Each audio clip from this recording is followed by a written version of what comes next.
नमस्कार दोस्तों मैं अगर आपसे पूछूं कि नेशनल हाईवे का नाम सुनते ही आपके दिमाग में सबसे पहले क्या आता है, तो शायद आप में से बहुत सारे लोग बोलेंगे कि नेशनल हाईवे का मतलब है एक चालू सड़क जहां पर हर दिन लाखों गाड़ियों का आना जाना रहता है। पर क्या कभी आपने एक ऐसे हाईवे का नाम सुना है जहां पर दिन दहाड़े पुलिस के सामने जिस्म फरोशी का धंधा चलता है? जी हाँ दोस्तों, जहां पे लड़कियां दिन में सज सवर कर खड़ी हो जाती हैं, 200 से 2000 के बीच अपने जिस्म का धंधा करती हैं। हमारे देश का एक ऐसा हाईवे जिसके दोनों तरफ आपको छोटी छोटी बस्तियां नजर आएंगी और उन बस्तियों के सामने 8, 10 या 12 साल के खेलते हुए छोटे छोटे बच्चे। लेकिन अगर आप उन बच्चों को गौर से देखें तो आपको पता चलेगा कि वो कोई मामूली गुड्डे गुडियों का खेल नहीं खेल रहे हैं, बल्कि वहाँ पे हो रहा है जिस्म फरोशी का गंदा खेल। जी हाँ दोस्तों, मैं बात कर रहा हूँ इंडिया के नेशनल हाईवे 79 के बारे में। आज के वीडियो में हम बात करेंगे भारत का दिल यानी मध्य प्रदेश को बीच से चीर कर निकलने वाला हाईवे 79 के काले सच के बारे में। Clear cut case of serious discrimination has suffered as a result. Bachara villages on Madhya Pradesh's main Madhya Pradesh के इस हाईवे के दोनों तरफ नीमच, रतलाम और मंदसौर डिस्ट्रिक्ट के 72 गांव में बसता है बचदा समुदाय।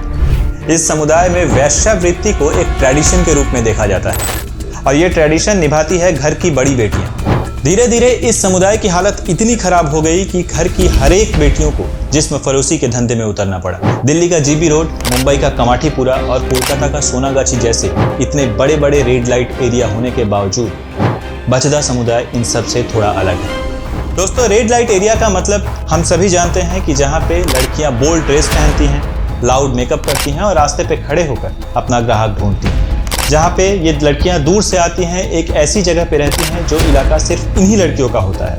यही अलग होता है बचदा समुदाय। यहाँ पे माँ बाप, भाई बहन, बेटी सभी रिश्ते मौजूद होते हैं। यहाँ पे एक सेक्स वर्कर अपने परिवार के साथ ही रहती है और इस परिवार के साथ रहकर ही उन्हें मिलती है जिस्म फरोशी की ट्रेनिंग। ये ट्रेनिंग मिलती है उनकी माँ, बहन, चाची, बाकी सभी बड़ी महिलाओं से। जी नहीं दोस्तों, वीडियो रिमाइंड करने की कोई ज़रूरत नहीं, आपने बिल्कुल सही सुना। एक माँ ही सिखाती है अपने बेटी को कि जिस्म फरोशी का धंधा कैसे करते हैं। सिर्फ यही नहीं, कई बार एक माँ अपनी बेटी के लिए ग्राहक भी ढूंढ कर लाती है। खिलौनों से खेलने की उम्र में उस बच्ची के हाथ से खिलौना छीलकर एक शराबी ट्रक ड्राइवर के हाथों में सौंपते हुए उस माँ का हाथ नहीं कांपता। अपनी वर्जिन बेटी के लिए 5000 की बोली लगाते वक्त उस बाप का गला नहीं कांपता। उस छोटी सी बच्ची को उठाकर बाजू वाले कमरे में एक शराबी ट्रक ड्राइवर के साथ बंद करने के बाद चाहे वो बच्ची कितनी भी चीखी चिल्लाए, उस परिवार को कोई फर्क नहीं पड़ता। फर्क तो पड़ता है सिर्फ पैसे से। इस नेशनल हाईवे 79 के दोनों तरफ आपको कई छोटे छोटे दुकान दिख जाएंगे। इन दुकानों पर कई छोटी छोटी बच्चियां बैठी दिखेंगी और कुछ दूर पर और कुछ मर्द दिखाई देंगे जो और कोई नहीं, इन बच्चियों के सगे रिश्तेदार होते हैं। शायद कोई बाप, कोई भाई, मामा या चाचा। जब कोई भी गाड़ी रुकती है तो यही रिश्तेदार जाके अपनी बच्चियों का मोल करते हैं। यहाँ माता पिता अपने बच्चियों के हाथ में किताब और खिलौने देने के बजाय धंधे में बिठा देते हैं। जो माता पिता अपने बच्चों के लिए जान निछावर करते हैं, वहीं पे बचदा समुदाय अलग है। यह बचदा समुदाय के माता पिता अपने बच्चियों को खुद इस नरक में ढकेल देते हैं। कुछ समझ पाने से पहले ही जिंदगी से बहुत कुछ छिन जाता है इन बच्चियों का। इस कम्युनिटी के परिवार में 3 श्रेणी की लड़कियां होती हैं। एक जो देह व्यापार का काम कर रही हैं, दूसरा वो जिनकी उम्र ज़्यादा हो चुकी है इसलिए मार्केट से डिमांड बहुत कम हो गई है, और तीसरा वो जनरेशन जिन्हें इस देह व्यापार का काम सिखाया जा रहा है। यहाँ एक लड़की की उम्र 6-7 साल होने से ही उसे इस धंधे में उतार दिया जाता है। जितनी कम उम्र उतनी ज्यादा बोली लगती है उसके जिस्म। 5000 पहली बार सिलते के। अब आप सोच रहे होंगे कि इस कम्युनिटी में लड़कों का क्या रोल होता होगा। अफीम के धंधे के साथ साथ यहाँ के लड़कों में चोरी का टैलेंट बहुत ज्यादा होता है। रिसर्च के मुताबिक इस समुदाय में 65% महिलाएं हैं। साल 2015 में मंदसौर के 38 गाँव में Madhya Pradesh women empowerment department ने एक सर्वे किया, जिसके मुताबिक टोटल पॉपुलेशन 3435 में 2243 महिलाएं थी और केवल 1192 पुरुष। मतलब 2:1 का रेशियो देखा जाता है।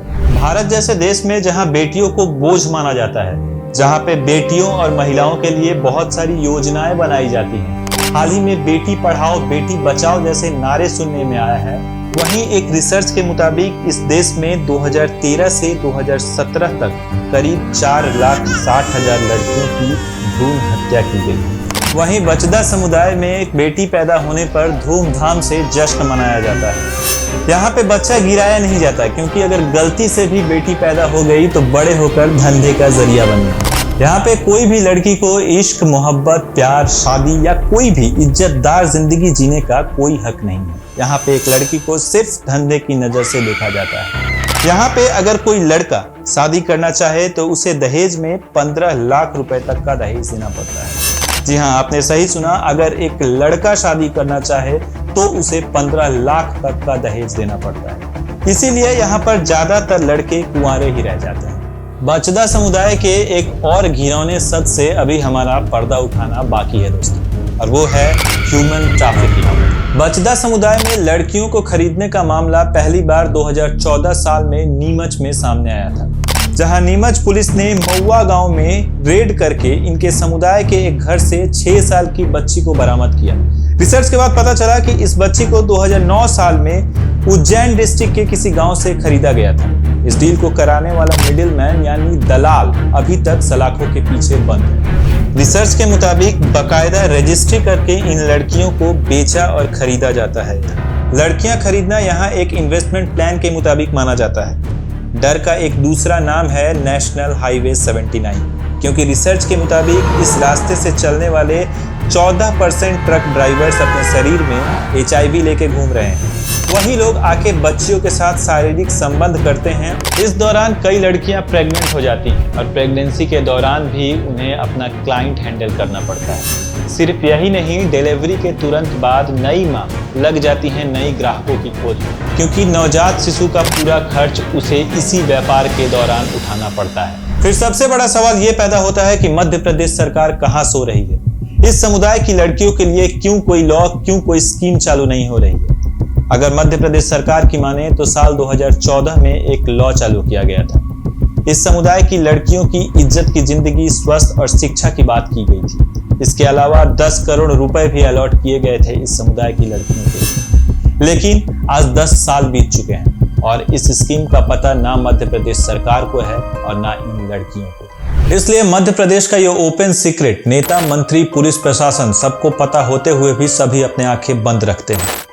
शर्म की बात तो यह है दोस्तों कि बचदा समुदाय हर दिन बच्चियों का बलात्कार करता है और एज पर इंडियन लॉ 12 साल से कम की बच्चियों का रेप की सजा होती है मौत, यानी फांसी।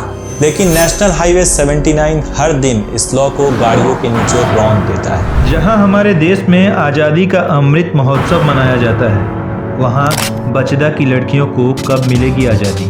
कब ये जी पाएंगी एक इज्जतदार जिंदगी? जिस देश में लड़कियों को देवी के स्वरूप के रूप में पूजा जाता है, कब खत्म होगी उस देश में ट्रेडिशन के नाम पर लड़कियों का होने वाला शोषण? मध्य प्रदेश में एक कहावत चालू है कि अच्छे लोग जाते हैं स्वर्ग में और बुरे लोग जाते हैं बचदा समुदाय में। उम्मीद है कि एक न एक दिन ये कहावत गलत साबित होगी और मध्य प्रदेश सरकार और बचदा समुदाय के लोगों को ये रियलाइज होगा कि उनकी घर की लक्ष्मियों के साथ कितना गलत हो रहा है। तब तक के लिए हम लेते हैं अलविदा। मिलेंगे आपसे अगली वीडियो में। जुड़े रहिए हमारे साथ।